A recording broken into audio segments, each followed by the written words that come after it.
दोस्तों स्वागत है आप सब लोगों का इस चैनल के एक और नए वीडियो स्लैश पॉडकास्ट के अंदर। इसको आप उत्तर प्रदेश के चुनावों का पॉडकास्ट भी बोल सकते हैं। अब आप लोग सोचेंगे कि आखिरकार मैं ये पॉडकास्ट क्यों बना रहा हूँ, अक्सर वीडियो तो बनाता ही रहता हूँ। तो यार पॉडकास्ट बनाने की ज़रूरत इसलिए पड़ी, इसलिए अलग लहजे में एक वीडियो बनाना चाहता था क्योंकि मेरे पास बहुत सारे कॉमेंट्स और बहुत सारे मैसेजेस आ रहे हैं अलग अलग प्लेटफॉर्म के ऊपर, जहाँ पर लगातार लोग एक ही सवाल पूछ रहे हैं। सवाल ये है कि पौरुष भाई एक बात बताओ कि उत्तर प्रदेश के 2022 के चुनाव में क्या परिणाम होगा, या फिर एक और बहुत बड़ा सवाल जो इस टाइम पर निकल कर आ रहा है वो ये है कि पौरुष भाई एक बात बताओ कि ये जो इतने सारे लोग योगी का कैबिनेट छोड़ छोड़ के अखिलेश का दामन थाम रहे हैं, आखिरकार इसका कोई फायदा भी होगा या फिर योगी आदित्यनाथ को इसका कोई नुकसान भी होगा, या फिर ये सारी चीज़ें ऐसी हवा हवाई हैं, सिर्फ बिल्डअप करने की कोशिश करी जा रही है, एक मीडिया स्टंट करने की कोशिश करी जा रही है। तो मुझे लगा कि यार इतने सारे कमेंट्स हैं, इतने सारे मैसेजेस आए हुए हैं, इन सब का अलग अलग जवाब नहीं दे सकते, तो इसलिए एक पॉडकास्ट बनाते हैं जहां पर अपने तरीके से, अपने भाइयों वाले तरीके से इस बात को आपको समझाने की कोशिश करते हैं, और जो इस टाइम पे सिनेरियो है पूरा उसको देखते हुए आगे रिजल्ट्स क्या हो सकते हैं उसके बारे में प्रेडिक्शन करने की भी कोशिश करते हैं और आपको भी बताने की कोशिश करते हैं।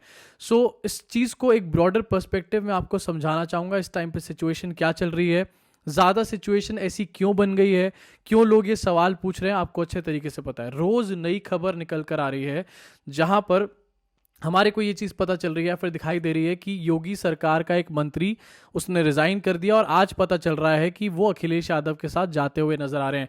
और ये सिर्फ मंत्रियों की मैं बात कर रहा हूँ, ऐसे बहुत सारे विधायक भी हैं जो योगी आदित्यनाथ का साथ छोड़ चुके हैं और अखिलेश यादव का दामन थामने का काम कर चुके हैं। तो बहुत सारे लोगों का सवाल लाजमी है, डेफिनेटली उनके दिमाग में सवाल आएगा कि यार ये तो कुछ अलग ही हवा उड़ती हुई दिख रही है। पहले तो थोड़े दिन पहले समझाया जा रहा था और गोदी मीडिया भी ये दिखा रही थी कि योगी आदित्यनाथ हर हर योगी हो रहा है पूरे यूपी में, लेकिन इस टाइम पे योगी के लोग जब छोड़ के अखिलेश के साथ जा रहे हैं तो आखिरकार ये सिचुएशन है क्या।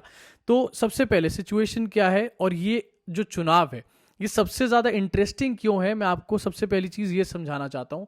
ये चुनाव इसलिए ज़्यादा इंटरेस्टिंग है क्योंकि अक्सर क्या होता है कि चुनाव में party X versus party Y होता है, यानी कि समाजवादी पार्टी वर्सेस बीजेपी होगा, या फिर समाजवादी पार्टी वर्सेस बीएसपी होगा, या फिर बीएसपी वर्सेस कांग्रेस होगा, या फिर बीजेपी वर्सेस कांग्रेस होगा। इस तरीके का सिनेरियो हमारे को अक्सर हर चुनाव में ऑलमोस्ट देखने को मिलता है। आप इसमें पार्टीज चेंज कर सकते हैं और आमने सामने कोई दो मेजर पार्टियां खड़ी ही होती हैं।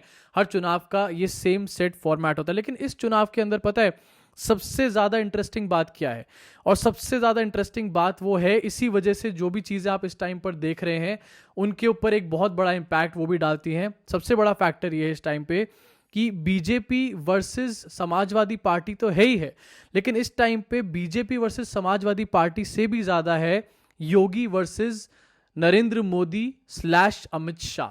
जी हाँ, आप लोग बिल्कुल सही सुन रहे हैं कि ये जो चुनाव है ये अखिलेश वर्सेस योगी या फिर बीजेपी वर्सेस समाजवादी पार्टी बाद में है। उससे पहले ये चुनाव है योगी वर्सेस मोदी या फिर योगी वर्सेस अमित शाह। और इस चीज़ के मैं आपको इससे जुड़ी बहुत सारी अभी डिटेल्स यहाँ पर बताने वाला हूँ। देखिए ये कहानी जो है ये मैं पॉडकास्ट में अलग लहजे से एक बार फिर से इसलिए सुना देता हूँ आप लोगों को क्योंकि इसकी शेल्फ लाइफ बहुत लंबी होने वाली है, बहुत आगे तक लोग इसको देखेंगे भी। ये कहानी शुरू हुई थी मई के महीने में, जिस टाइम पर सेकेंड वेव की चपेट में पूरा इंडिया था।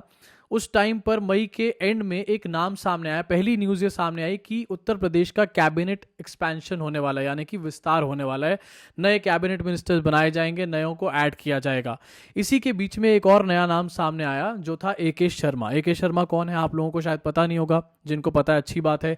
ए.के. शर्मा जो है ये एक ब्यूरोक्रेट थे, ये एक बहुत बड़े अधिकारी थे, और ऐसे अधिकारी थे जो कि नरेंद्र मोदी के साथ बहुत पुराने टाइम से जुड़े हुए थे। कहा यह जाता है कि अमित शाह से भी ज़्यादा टाइम से जुड़े हुए थे ए.के. शर्मा, नरेंद्र मोदी से बहुत ही ज़्यादा क्लोज नरेंद्र मोदी के कह सकते हैं। अब ये नाम इसलिए सामने आता है क्योंकि नरेंद्र मोदी ने ए.के. शर्मा को एक्सपेंशन से पहले, कैबिनेट के एक्सपेंशन से पहले थोड़े दिन पहले भेजा था यूपी, और इस आस में, इस उम्मीद में भेजा था, ये सोच के भेजा था कि अब यहाँ पर यूपी में इनको उप मुख्यमंत्री यानी कि डिप्टी सीएम बनाया जाएगा, और इसके जरिए ए.के. शर्मा के जरिए मैं सारे के सारे यूपी में जो कैंपेन होने वाला है आने वाला, उसके ऊपर पूरी नज़र रखने का काम करूंगा। नरेंद्र मोदी जैसे कि अक्सर करते हैं, हर चीज़ के ऊपर उनकी नज़र रहती है, हर चीज़ के ऊपर नज़र रखना चाहते हैं, किसी भी चीज़ को छोड़ना नहीं चाहते, वही एटीट्यूड उनका यहाँ पर भी सामने आया। एक बड़ा रीज़न और भी था इस एटीट्यूड के सामने आने का, वो ये था कि योगी आदित्यनाथ के कई समर्थक कुछ समय पहले योगी पीएम 2024 के पोस्टर लगा चुके थे लखनऊ के अंदर, और ये चीज़ नरेंद्र मोदी के लिए, उनके दिमाग के लिए एक चिंता की बहुत बड़ी वजह थी, जिसकी वजह से उन्होंने एके शर्मा को भेजा और ये सोचा, ये कहा गया, उन्होंने ये ऑर्डर्स दिए कि इस आदमी को डिप्टी सीएम बनाने का काम करो, और ये सोचा कि अब मैं एके शर्मा के जरिए हर चीज़ के ऊपर नज़र रखने का काम करूंगा।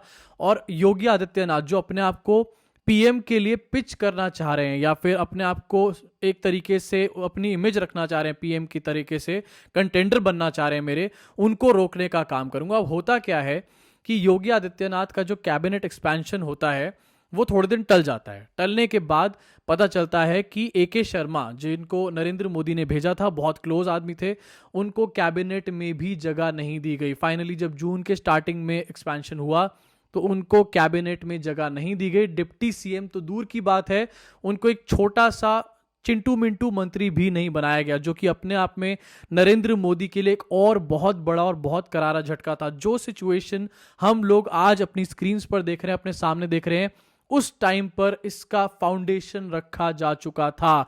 इस लड़ाई की नींव वहीं से शुरू हो चुकी थी, और वही लड़ाई आज की डेट में बहुत ज्यादा बड़ी बन चुकी है भारतीय जनता पार्टी के अंदर। कितनी बड़ी बन चुकी है अभी आगे बताता हूं। तो ये सब सिचुएशन सामने आई, और ये मोदी वर्सेस योगी, या फिर मोदी स्लैश अमित शाह वर्सेस योगी, उस टाइम से ही दिखना शुरू हो चुका था। उसके बाद धीरे धीरे न्यूज ये निकल कर आई कि नरेंद्र मोदी सारा कैंपेन अपने हाथ में लेंगे। उसके बाद एक अटकलें ये भी लगाई गई कि शायद योगी आदित्यनाथ के अंडर में, उनके लीडरशिप में चुनाव नहीं लड़ा जाएगा। लेकिन अल्टीमेटली हुआ ये कि अमित शाह ने ये अनाउंस कर दिया फाइनली, जब नरेंद्र मोदी अमेरिका गए हुए थे तो उनके पीछे से ये अनाउंस कर दिया कि इलेक्शन जो है वो योगी आदित्यनाथ के ही नेतृत्व में लड़ा जाएगा। अब सिचुएशन सामने ये दिखा दी गई ये अनाउंसमेंट के बाद कि हमारे बीच में सब कुछ अच्छा है, क्योंकि अगर ये लड़ाई सड़क पे आ जाएगी तो आपको अच्छे से याद होगा कि 2017 के चुनाव से पहले समाजवादी पार्टी की जो अंदर की लड़ाइयां थी, जब वो बाहर आई थी तो क्या हुआ था, तो रोकने की कोशिश करी गई। लड़ाई सड़क पे ना आए, इसको रोकने के लिए योगी आदित्यनाथ को सीएम का फेस तो डिक्लेयर कर दिया गया, लेकिन अंदर अंदर क्या चीज चल रही थी, वही एके शर्मा, जिनको घुसेड़ा गया, नहीं घुसेड़ पाए, उनको डिप्टी सीएम नहीं बना पाए, उनका बदला, और उस चीज का कहीं ना कहीं रिवेंज पूरे सिनेरियो का अंदर हमारे को देखने को मिल रहा था। और वही चीज आज की डेट में भी हम देख सकते हैं। इस टाइम पर आप, बहुत सारे लोग ये मुझे मैसेज कर रहे हैं कि योगी आदित्यनाथ को क्या लॉस हो रहा है, मैं उनको ये रिप्लाई कर रहा हूं।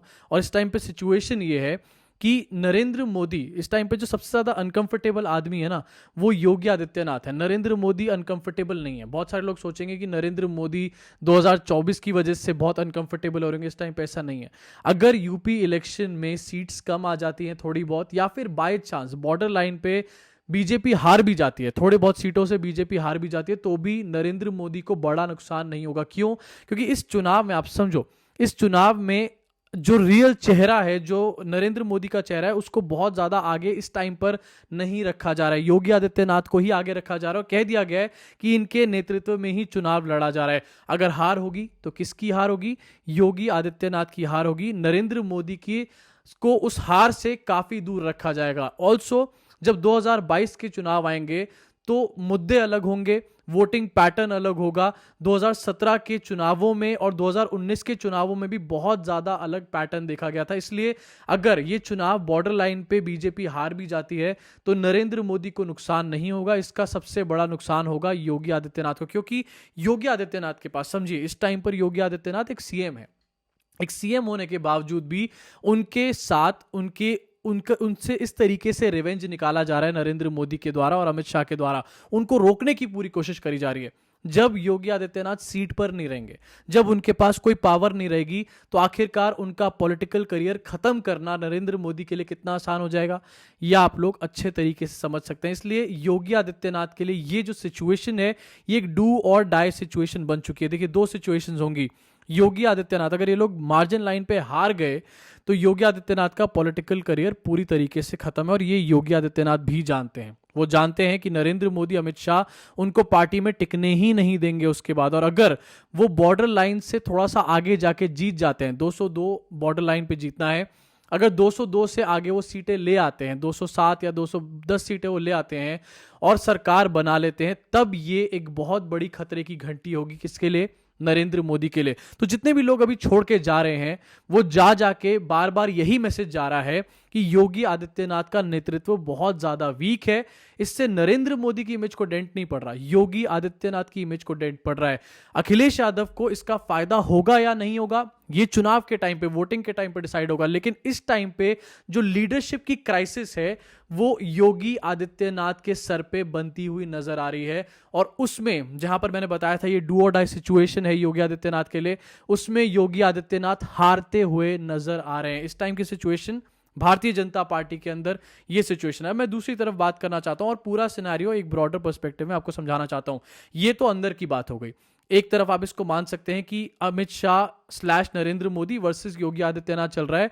बिफोर योगी आदित्यनाथ वर्सेस अखिलेश यादव हो, उससे पहले अंदर ही एक लड़ाई चल रही है, बहुत भयंकर लेवल की लड़ाई चल रही है। इस लड़ाई का एक और प्रमाण निकल कर आता है, जो कि जिसके बारे में मैंने थोड़ी देर पहले जिक्र किया था, वो ये है 2 दिन पहले अमित शाह ने एक मीटिंग करी, जब धड़ल्ले से एक एक करके स्वामी प्रसाद मौर्य जो कि एक बड़े मिनिस्टर थे, उन्होंने जब इस्तीफा दे दिया, रिजाइन कर दिया और समझ आ गई सबको कि ये समाजवादी पार्टी में जाने वाले हैं। उसके बाद अमित शाह ने एक मीटिंग करी, टिकट बंटवारे के लिए मीटिंग करी गई, अलायंसेस के साथ बैठ के मीटिंग करी गई। उस मीटिंग में योगी आदित्यनाथ भी थे और उस मीटिंग में अंदर खानों की एक खबर है, बहुत सारे सोर्सेज से अंदर ही अंदर से पता चला है कि उस मीटिंग के अंदर योगी आदित्यनाथ थे, अमित शाह चेयर कर रहे थे उस मीटिंग को, और अमित शाह ने ये बात बोली जेपी नड्डा के साथ में मिलकर कि अभी थोड़े दिन के लिए योगी आदित्यनाथ जी आप आराम से थोड़ा सा आप बैक बेंच पे बैठिए या फिर बैक बर्नर पे रहिए, थोड़ा सा लो प्रोफाइल रहिए, क्योंकि इतने सारे लोग छोड़ के जा रहे हैं, हमारे को डैमेज का जो रिकवरी है वो करने दीजिए, उसके बाद आप दोबारा सामने आके और चुनाव लड़ने का काम करिए, नेतृत्व में आपके ही चुनाव लड़ा जाएगा। इसके रिस्पॉन्स में योगी आदित्यनाथ कुर्सी छोड़कर उठ के चले गए। ये सोर्सेस से चीज पता चली और काफी ज्यादा लोगों से पता चली है, जो कि काफी ज्यादा विश्वसनीय है। तो इसको हम मान सकते हैं कि लड़ाई, अब आप सोच सकते हैं किस लेवल तक पहुंच चुकी है। आप शायद बीजेपी के एक सपोर्टर हो सकते हैं, बीजेपी में आप योगी के सपोर्टर हो सकते हैं, मोदी के, अमित शाह के सपोर्टर हो सकते हैं, लेकिन आपको समझना पड़ेगा कि आपके नेताओं के बीच में भी इस टाइम पर कितने डिफरेंसेस क्रिएट हो चुके हैं। और ये बात देखिए किसी के भी बीच में हो सकती है। ये सिर्फ जो लड़ाइयां हैं पार्टी के अंदर, जब सत्ता की बात आती है ना, सत्ता की जो भूख होती है वो किसी एक दल में नहीं, वो हर दल के अंदर होती है। सामने सब दिखाते हैं सब कुछ अच्छा है, लेकिन अंदर से ये सब चीज चल रही होती है। ब्रॉडर पर्सपेक्टिव की बात करते हैं। एक तो बात हो गई कि इस टाइम पे बीजेपी के अंदर एक बहुत बड़ी खेमेबाजी हो चुकी है, योगी वर्सेस मोदी हो चुका है और बहुत एविडेंट लेवल पे हो चुका है। उसकी वजह से योगी आदित्यनाथ को एक बहुत बड़ा नुकसान है। अमित शाह, एक और इसके एक साथ एक और चीज लग के जो बार बार बताई जा रही है एनालिसिस के अंदर, वो ये कि अमित शाह इसमें ये चाह रहे हैं कि भारतीय जनता पार्टी, अमित शाह के मन में ये है दिमाग में कि भारतीय जनता पार्टी जो है वो 190 सीट पर या फिर 195 सीट पर, मैंने बताया था ना 202 का आंकड़ा है, 195 सीट पर बीजेपी आके रुक जाए। आप सोचेंगे उससे क्या होगा? उससे अमित शाह की प्लानिंग ये है, the great Chanakya of BJP की प्लानिंग ये है कि अगर 195 पे मार्जिन पे आके बीजेपी रुक जाती है और समाजवादी पार्टी के पास होती हैं लगभग 170 सीटें, जो जैसा कि अमित शाह चाह रहे हैं, तो वो 195 के बाद मैनेज करके अपने अमित शाह स्टाइल में इलेक्शन को मैनेज करके किस तरीके से किया जाता है, ब्लैक कमल किस तरीके से चलाया जाता है, किस तरीके से विधायकों को खरीदा जाता है, ये आपने कई बार देखा होगा। उसी तरीके से मैनेजमेंट के साथ सरकार बनाएंगे और योगी आदित्यनाथ को कह देंगे कि योगी जी अब तुम अपने मठ में जाओ, यहां पर लोग जो हमारे को समर्थन दे रहे हैं वो तुम्हारे को एज ए सीएम नहीं देखना चाहते। और उस टाइम पर योगी आदित्यनाथ को जाना पड़ेगा। इसमें दो सिचुएशन विन विन बन जाएंगी, योगी आदित्यनाथ बाहर निकल जाएंगे और उत्तर प्रदेश में बीजेपी की सरकार बन जाएगी। ये है इस टाइम पर अमित शाह का प्लान और इसी प्लान की वजह से योगी आदित्यनाथ बहुत ज्यादा टेंशन में है। ये प्लान और साथ ही साथ जो नाराज मंत्री हैं, नाराज विधायक हैं, ये दोनों चीजें जब क्लब हो रही है ना, तब योगी आदित्यनाथ के शक्ल पे टेंशन असली में नजर आ रही है। इस टाइम पर अगर आप देखेंगे योगी जी के इंटरव्यूज तो उनकी हवाइयां उड़ी पड़ी और ये दो रीजंस जो मैंने बताया ना, ये क्लब करके देखिए। पहला रीजन ये कि इनके विधायक, इनके मंत्री छोड़ छोड़ के भाग रहे हैं। दूसरा ये रीजन ये कि अमित शाह खुद चाहते हैं कि भारतीय जनता पार्टी को पूर्ण बहुमत ना मिले इसमें। लेकिन एक और ट्विस्ट है, एक और ट्विस्ट ये है कि आरएसएस चाहती है कि योगी आदित्यनाथ फुल फ्लेजेडली सरकार बनाए, और इसीलिए आरएसएस, अभी थोड़ी देर पहले मैं पढ़ भी रहा था एक न्यूज कि बजरंग दल जो है एक बहुत 10-15 दिन का एक कैंपेन चलाने वाला है, जहां पर वो ये दिखाने वाला है कि सारी जातियां हिंदू धर्म में एक हैं, और हिंदू धर्म को एक होने के लिए फिर से बोलने वाला है बजरंग दल। तो इसलिए आरएसएस ये चाह रहा है नीचे से कि योगी आदित्यनाथ ही जीते। अब आप लोग सोचेंगे ये क्या गुत्थी है। आरएसएस इसलिए चाह रहा है योगी आदित्यनाथ जीते क्योंकि आरएसएस नरेंद्र मोदी से नीचे हो चुका है। पिछले कुछ समय में हमने देखा है कि नरेंद्र मोदी ही सब कुछ है, चाहे बीजेपी हो, आरएसएस हो, कोई भी दल हो, नरेंद्र मोदी से बड़ा कोई नहीं है। और आरएसएस को ये बात बहुत ज्यादा खटक रही है कि आखिरकार हमारी सपोर्ट से बना हुआ बंदा, आप खुद सोचो ना, आपकी सपोर्ट से कोई आदमी बने, बड़ा बन जाए, उसके बाद बड़ा बनने के बाद आपको ही पूछना बंद कर दे, तो आप क्या करोगे?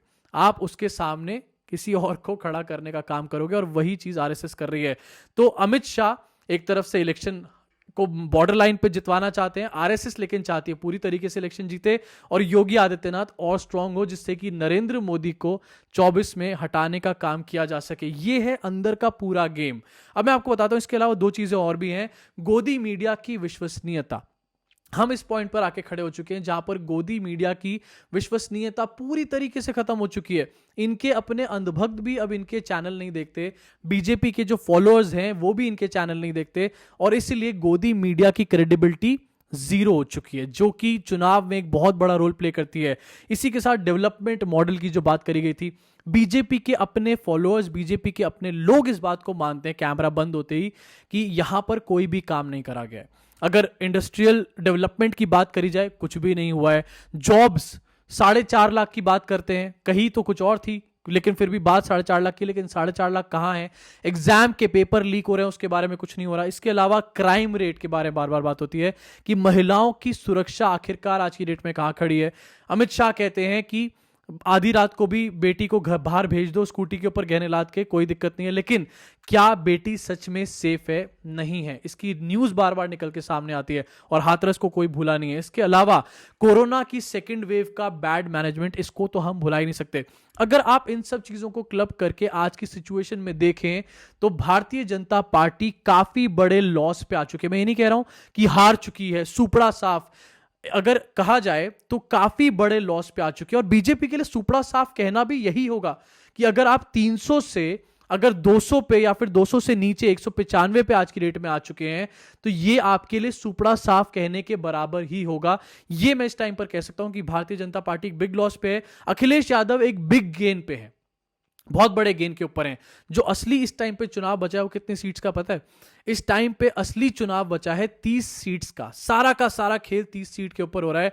अखिलेश यादव के पास इस टाइम पे जो ठोस, हर जगह से मैं सारे कलेक्टिवली आपको बता सकता हूं, ज्वाइन करके कंपाइल करके चीजों को, 170 से 75 अखिलेश यादव काफी सेफ हैं, जो मुझे काफी सोर्सेस से पता चली है चीज। 170 से 75 सीट के ऊपर अखिलेश यादव काफी सेफ हैं। 30 सीटों का सिर्फ यहां पर खेल चल रहा है। 30 सीटें वही बीजेपी की कम हो रही हैं, अगर कम हो गई, अखिलेश यादव की तरफ आ गई, तो योगी आदित्यनाथ, उनका सुपड़ा साफ हो जाएगा, उनको साइडलाइन कर दिया जाएगा, अखिलेश यादव शायद सरकार के पास चले जाएंगे।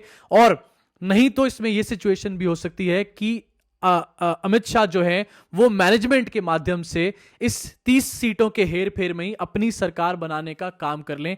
यह है इस टाइम उत्तर प्रदेश के अंदर का पूरा सिनेरियो, जो कि मैं सम अप करके आपके सामने इस पॉडकास्ट के माध्यम से रखना चाहता था। मैं जानता हूं थोड़ा लंबा हो गया पॉडकास्ट, लेकिन आपको इस सारी कहानी शुरू से समझनी बहुत जरूरी थी इस अभी की सिचुएशन को समझने के लिए। अब मैं चाहता हूं कि इस सिचुएशन को जो मैंने आपको बताई, ये 30 सीटों का जो खेल चल रहा है, इसको आप आगे पहुंचाने का काम करें, इस पॉडकास्ट को लोगों से शेयर करने का काम करें।